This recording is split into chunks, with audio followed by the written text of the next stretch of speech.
Partir tout seul, dans un fourgon. Dans un fourgon, tu vis pas dans un fourgon, c'est pas possible. Tu vis dans une maison, dans un appart. Tu vis pas dans un fourgon.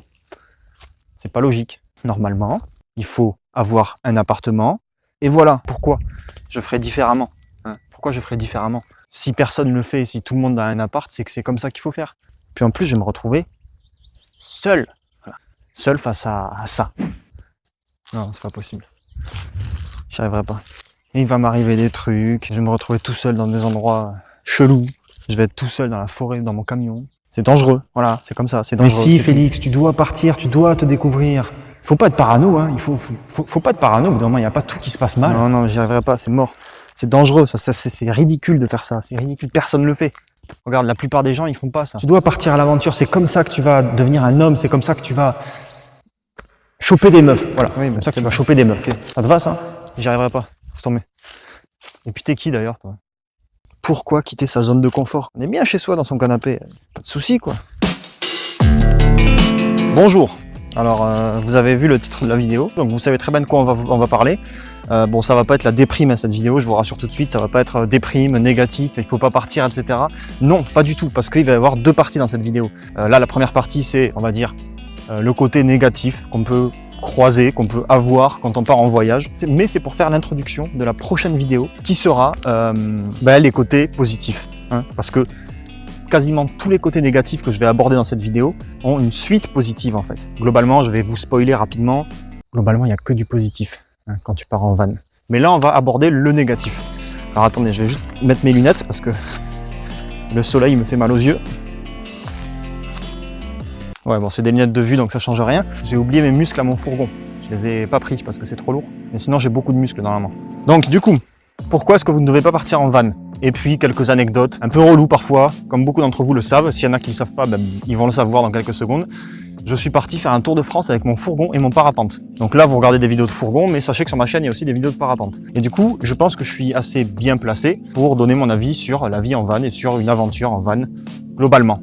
Alors, en ce qui concerne ce Tour de France, je ne vais pas vous détailler exactement pourquoi je l'ai fait. Ça sera dans la prochaine vidéo positive, parce que oui, mon Tour de France, c'était que du positif. Donc, je le garde pour la prochaine vidéo. Donc dans cette vidéo, il va y avoir différentes choses. Il va y avoir à la fois des anecdotes et à la fois le côté psychologique, réflexion, les différentes émotions qu'on peut ressentir et rencontrer quand on part tout seul en voyage. J'avoue, il va y avoir des anecdotes assez marrantes. Alors vous attendez pas à un truc de barjo, vous attendez pas à des anecdotes de dingue. Hein. J'ai pas non plus fait le tour du monde, j'ai pas traversé le Sahara à pied, j'ai fait un Tour de France dans mon fourgon. Donc il m'est arrivé des trucs sympas, mais c'est pas des trucs de ouf.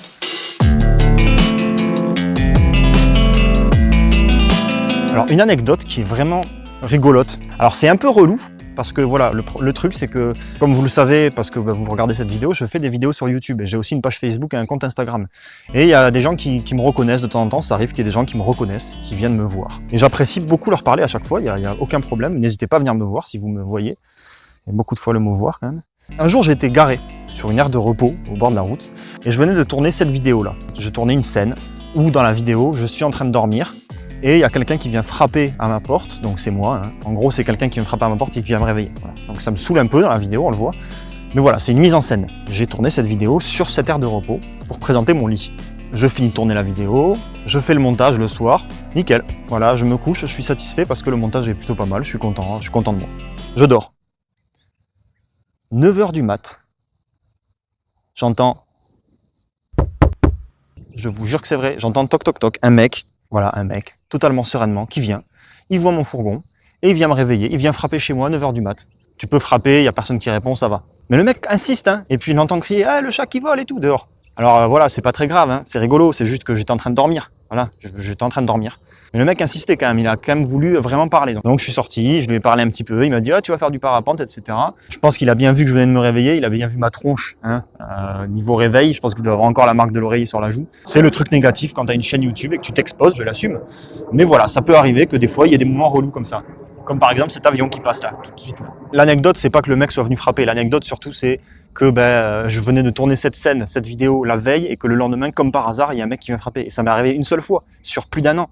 Donc je me suis dit, peut-être que si je tourne une vidéo avec je me déguise en blonde, à forte poitrine, Une petite anecdote, ce qui est marrant, c'est qu'au début, quand tu pars en van, tu te demandes où est-ce que tu vas te garer. Parce qu'on a absolument en tête le fait qu'il faut trouver un endroit paradisiaque. C'est faux. C'est faux. Tu peux essayer de trouver un endroit paradisiaque, un endroit agréable pour passer ta nuit. Mais dis-toi que si tu trouves pas, c'est pas grave. Tu trouveras toujours un petit parking sur une place de village ou un truc comme ça. Vraiment, dans le pire du pire des cas, tu peux te retrouver à dormir dans un endroit comme ça, à côté du local poubelle. J'allais dire à côté d'un cimetière, mais un cimetière, c'est relativement calme, finalement. Donc les cimetières, c'est pas mal, puisqu'en plus, il y a de l'eau. Et c'est calme en plus, il y a un silence de mort. Et quand tu dors à côté d'un cimetière, c'est là que tu te sens vivant, quoi.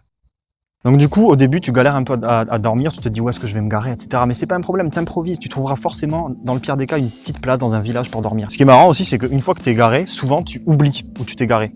Moi, ça m'est arrivé plein de fois où, tac, je me gare, il fait un petit peu nuit, je me gare et au bout de 15 minutes, je suis là, je me dis mais où est-ce que je suis garé déjà? Je me souviens plus de l'environnement, je me souviens plus du décor où je suis garé.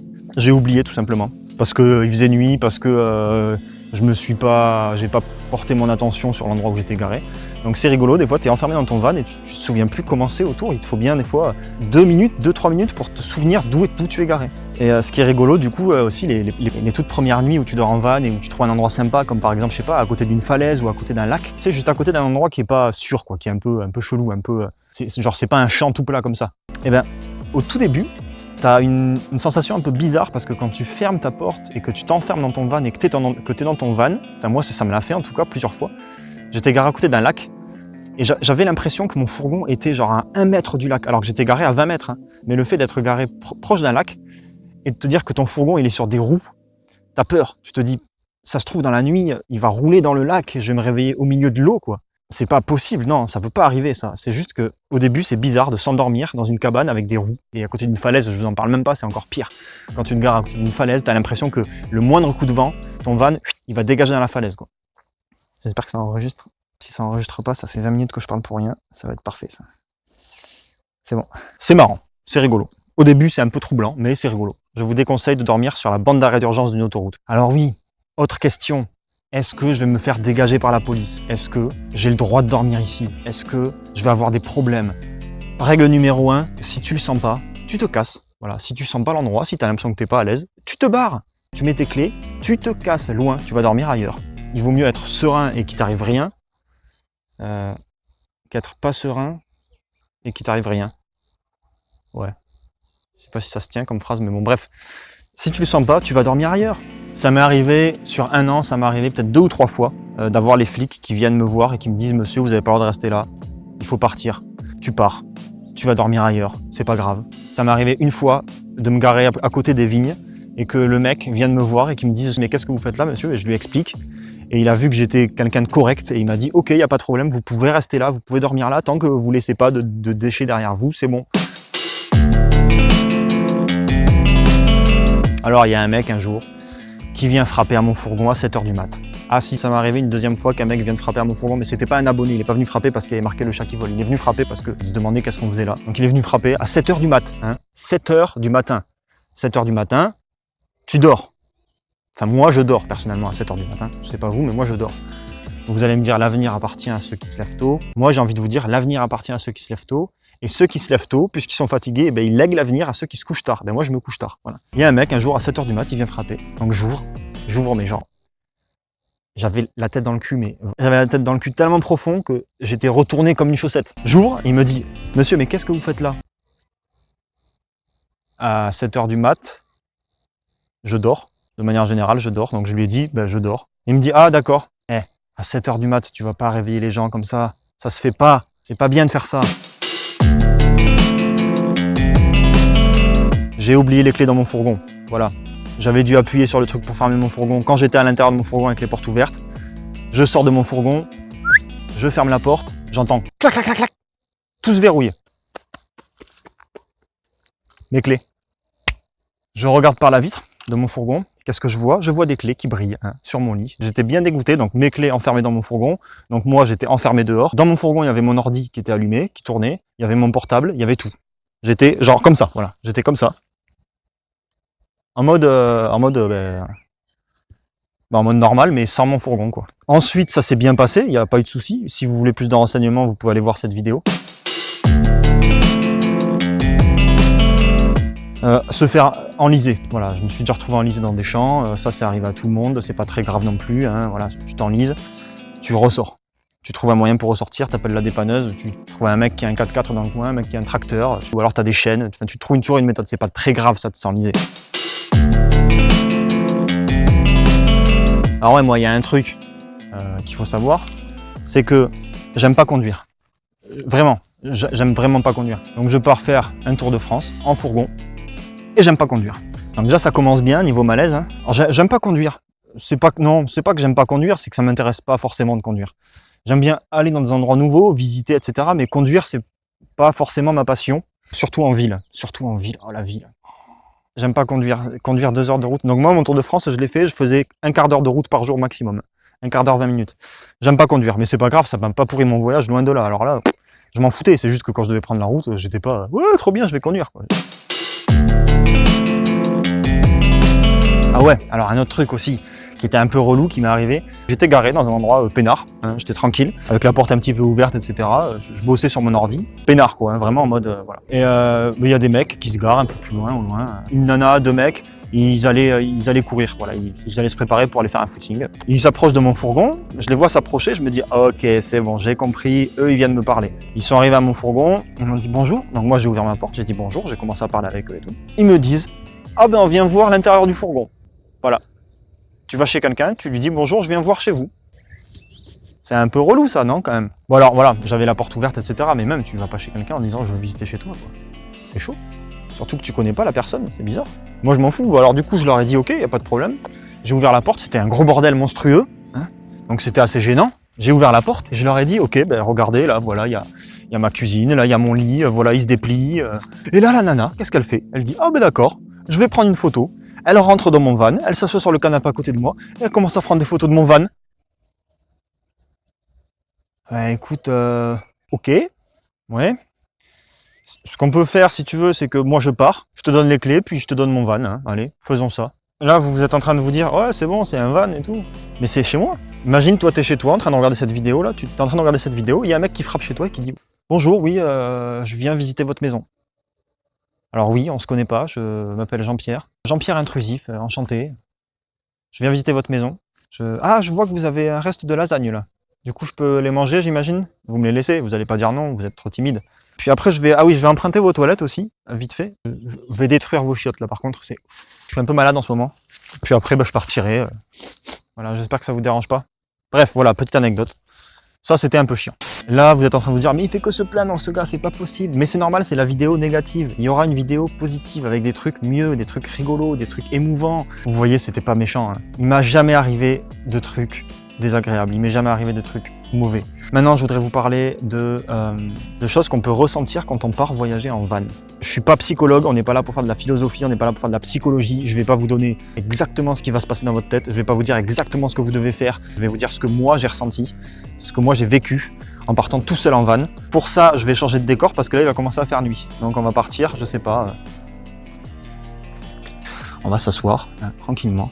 Alors, on va pas parler vraiment de psychologie pure. Hein. On va parler de sentiments que vous pourrez ressentir et auxquels il faut vous apprêter si vous partez en van, parce que c'est important quand même. Sinon, vous faites comme moi, hein, vous découvrez. C'est cool aussi ça. Hein. Vous pouvez quitter cette vidéo tout de suite si vous voulez et décider de partir en vous disant je vais découvrir comment je vais réagir, comment mon corps va réagir, comment mon cerveau va réagir. Je me suis dit j'ai envie de le faire, je pars et je découvrirai. Alors moi, le point que j'ai noté, c'est le fait d'être seul déjà. Ensuite, c'est le fait d'avoir moins de confort. Et ensuite, c'est le fait de se retrouver parfois face à la liberté absolue. Alors quand je parle de liberté absolue, je vais rentrer un peu plus dans la profondeur de la liberté. C'est pour ça que je le mets dans la vidéo négative, parce que c'est quelque chose de délicat. On va commencer par le confort.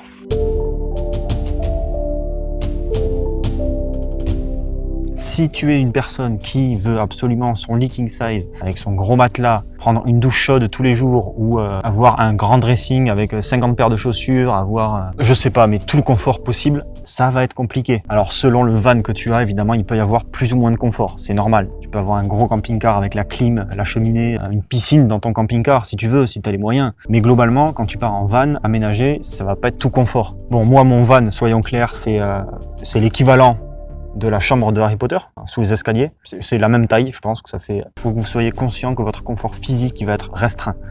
Un plus petit lit, un plus petit endroit, faire la cuisine. Moi, quand je suis sur mon lit, je suis assis comme ça, je me tourne à droite, je fais la cuisine, je me couche sur le côté, je dors, je me penche vers l'avant, je peux attraper mes fringues et je me mets devant, je peux faire de l'ordinateur. Je ne bouge pas. Je peux pas me mettre debout parce que si je me mets debout, je me cogne. La douche, moi, je la prends dehors. Les WC, c'est dehors. Quand il pleut, tu restes enfermé dans ton van. L'été, quand il fait chaud, tu subis. Parce que même si tu as une bonne isolation, il finit par faire très chaud la journée.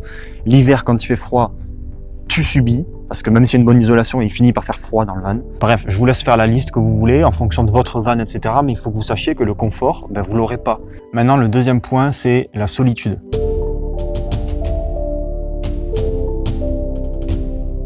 Alors laissez-moi vous parler de mon expérience parce que je suis parti seul. Après, si vous partez en couple ou que vous partez entre amis ou que vous partez pas seul tout simplement, ça sera différent. Mais là, je vais vous parler de la solitude parce que moi, je suis parti seul. C'était un choix. Je voulais partir seul et si je devais le refaire, je le referais seul. Et d'ailleurs, je le regrette pas. Mais ça va être dans la vidéo positive encore une fois. Ok? Bon, je pense que vous avez compris ça. Donc, quand tu pars seul, déjà que moi, j'aime bien, je suis solitaire. Il y a des fois, j'ai vécu des moments de solitude parce que malgré le fait que je sois solitaire, j'aime bien des fois avoir des potes. Si vous êtes tout le temps avec des amis à droite à gauche, que vous êtes tout le temps cul comme chemise, je sais pas comment on dit là, cul collé, cul chemise contre cul, je me souviens plus. Quand vous partirez en van seul, ça sera différent. Donc voilà, vous allez passer par des moments de solitude quand vous serez en van. Que vous soyez solitaire ou pas, vous allez passer par des moments de solitude si vous partez seul. Après, vous allez faire des rencontres. Donc sur votre route, vous allez rencontrer des gens. Mais ça, les rencontres, elles sont temporaires. Vous pourrez garder des bons contacts, mais elles seront temporaires parce que vous allez avancer dans votre périple. Et les gens, vous allez juste croiser leur route. Donc des moments de solitude et des moments de nostalgie quand vous allez quitter les gens. Ça sera à vous de le gérer. Là, vous êtes en train de vous dire « Ah ouais, c'est chaud !» Ça va être dur, mais non. Parce que si vous regardez la vidéo positive, vous verrez que ça peut être cool. Et ensuite, j'aimerais bien terminer sur un sujet qui me tient à cœur. Ce que j'appellerais la liberté absolue.